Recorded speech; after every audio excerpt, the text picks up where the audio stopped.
Hello বন্ধুরা, আমি মাম্পি। আর মাম্পির রন্ধনশালায় জানাই তোমাদের সকলকে স্বাগত। আশা করি তোমরা সকলে খুব ভালো আছো, আর আমিও খুব ভালো আছি। অন্যান্য দিনের মতো আজও একটা সম্পূর্ণ ভিন্ন স্বাদের রেসিপি নিয়ে তোমাদের কাছে হাজির হয়েছি।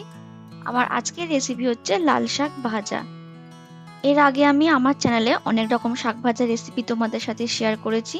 সেই রকমই একটা অত্যন্ত উপকৃত আমাদের শরীরের জন্য লাল শাক ভাজার রেসিপি তোমাদের সাথে শেয়ার করব। অন্যান্য শাকের মতো এই শাকের গুণাবলীও কিন্তু প্রচুর রয়েছে, আর সেই সব কথা তোমাদের সাথে শেয়ার করব এই ভিডিও চলাকালীন। তাহলে চলো বন্ধুরা, এই লাল শাক আমি কি করে ভাজছি সেটাই তোমাদের সাথে আমি শেয়ার করে ফেলি। আজকে রান্নার জন্য যে উপকরণগুলো লাগবে চলো সেগুলো আগে তোমাদের দেখিয়ে দিই। দেখো, এখানে লাল শাক আছে। এখানে 3 আটি লাল শাক আমি নিয়ে নিয়েছি। শাকগুলোকে প্রথমে ভালো করে বেছে তারপরে একদম কুচি কুচি করে কেটে ভালো করে ধুয়ে রেখেছি। এখানে আছে নুন, চিনি, কাঁচা লঙ্কা কুচি, 7-8টা রসুনের কোয়াকে আমি কুচি কুচি করে কেটে রেখেছি। আর এখানে একটা বড় সাইজের পেঁয়াজকে আমি এরকম ডুমো ডুমো করে কেটে নিয়েছি। আর আছে একটা শুকনো লঙ্কা। আর আজকের এই শাকটা ভাজতে আমাদের সর্ষের তেল লাগবে। তাহলে এই হচ্ছে আজকে রান্নার উপকরণ। এবার আমি গ্যাসের মধ্যে একটা কড়াই বসিয়ে দিয়েছি, আর কড়াইটা খুব ভালো করে গরম করে নিয়ে এখানে দিয়ে দিলাম সর্ষের তেল। এরপর তেলটা খুব ভালো করে গরম করে নিয়ে এখানে দিয়ে দিলাম একটা শুকনো লঙ্কা। লঙ্কাটাকে মাঝখান থেকে আমি ছিঁড়ে দিয়েছি। তারপর দিয়ে দিলাম কাঁচা লঙ্কা কুচি, রসুন কুচি, আর তারপর দিলাম পেঁয়াজ কুচি। এরপর নাড়িয়ে চাড়িয়ে সমস্ত কিছু খুব ভালো করে একটু ভেজে নেব। যেহেতু সর্ষের তেলের মধ্যে শুকনো লঙ্কা আর রসুন একটু ভেজে নিচ্ছি, দেখবে কিছুক্ষণ ভাজলে খুব সুন্দর একটা গন্ধ বেরোচ্ছে। তবে এখানে সমস্ত কিছু কিন্তু বেশি কড়কড়ে করে ভাজবে না, হালকা করে একটু ভেজে নিতে হবে। কিছুক্ষণ ভাজলে দেখবে পেঁয়াজগুলো বেশ নরম নরম হয়ে এসছে, ঠিক সেই সময় অবধি ভেজে নিতে হবে। এখানে দেখো আমি খুব ভালো করে সমস্ত কিছু হালকা করে ভেজে নিয়েছি। এবার এর মধ্যে দিয়ে দেবো ঝিরি করে কেটে ধুয়ে রাখা লাল শাকগুলো। আচ্ছা, যেহেতু লাল শাকটা এখানে পরিমাণে একটু বেশি রয়েছে, তাই আমি এখানে কিন্তু প্রথমে সবটা দিয়ে দেবো না, কিছুটা দেবো আর কিছুটা পরে দেবো। আমি এখানে কিছুটা লাল শাক আমি দিয়ে দিলাম। তারপর এখানে ঢাকা দিয়ে চেপে চেপে একটু বন্ধ করে রান্না করে নেব, এতে লাল শাকটা মজে গিয়ে আয়তন একটু কমে যাবে। ফিরে এলাম 3-4 মিনিট পর। এবার ঢাকনাটাকে খুলে তোমাদের দেখিয়ে দিই।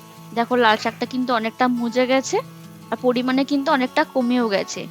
এবার একটু নাড়ি চাড়ি দেবো যাতে না তলায় লেগে যায় লাল শাকগুলো। নাড়ি চাড়ি দিয়ে এবার এখানে বাকি যেটুকু লাল শাক বাকি ছিল সেটা এখানে সম্পূর্ণটা দিয়ে দেবো। সম্পূর্ণটা দিয়ে খুব হালকা হাতে একটু নাড়তে হবে, যেহেতু নাড়তে এখানে প্রথমে একটু অসুবিধা হবে। হালকা হাতে নেড়ে আবার ঢাকা দিয়ে রান্না করে নেব। এইভাবে ঢাকাতে ঢাকাতে যে কোনো শাক রান্না করবে, তাহলে দেখবে শাকটা খুব ভালোভাবে মজে যাবে আর নরম হয়ে যাবে। ফিরে এলাম আরো 4-5 মিনিট পর। আমি আবার ঢাকনাটাকে খুলিয়ে নিয়ে শাকটা তোমাদের দেখিয়ে দিই। দেখো, শাক থেকে কি পরিমাণ জল বেরিয়েছে। এইভাবে যদি ঢাকাতে ঢাকাতে রান্না করো, শাক থেকে যে জলটা বেরোবে সেই জলে কিন্তু শাকটা খুব ভালোভাবে নরম হয়ে যাবে। আর দেখো, তোমাদের আমি দেখিয়ে দিই, দেখো শাকে কতটা জল বেরিয়েছে। এখনো কিন্তু নুন দিইনি।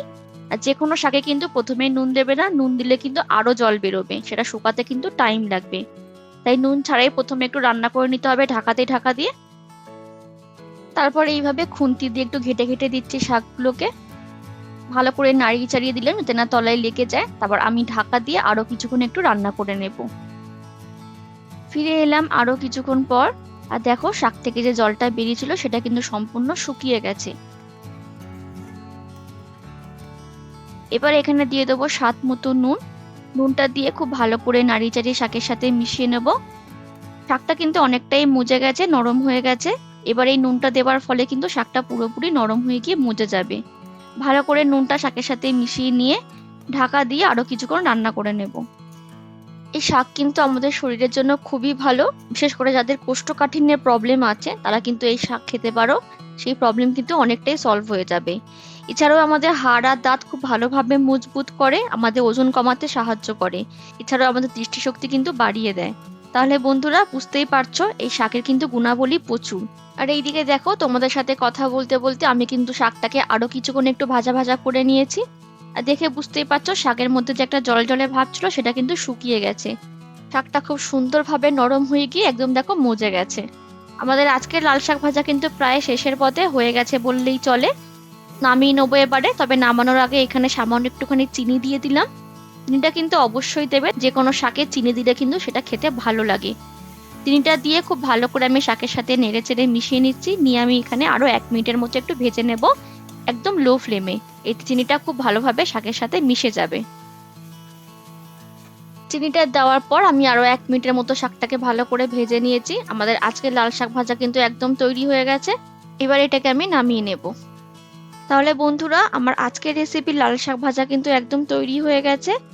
অন্যান্য শাকের মতো এই শাকও কিন্তু গরম ভাতের সাথে খেতে সত্যি খুব ভালো লাগে।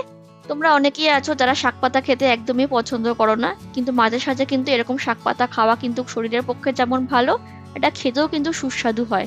তাই তোমরা কিন্তু গরম ভাতের সাথে এরকম প্রথম পাতে যদি একটু শাক ভাজা দিয়ে খেতে পারো, তাহলে কিন্তু খাওয়ার শুরুটা খুব ভালোই হয়। তাহলে বন্ধুরা, আমার আজকের রেসিপি তোমাদের কেমন লাগলো প্লিজ কমেন্ট করে জানিও। ভালো লাগলে প্রতিবারের মতো একটা লাইক করে দিও। যেসব বন্ধুরা আমার চ্যানেলে নতুন ভিডিও দেখছো তারা আমার চ্যানেলটাকে সাবস্ক্রাইব করে নিয়ে আমার পাশে থেকো। দেখা হবে এইরকমই আরো ভিন্ন স্বাদের রেসিপি নিয়ে খুব তাড়াতাড়ি। ততক্ষণের জন্য ভালো থেকো, সুস্থ থেকো এবং অবশ্যই সাবধানে থেকো। টাটা।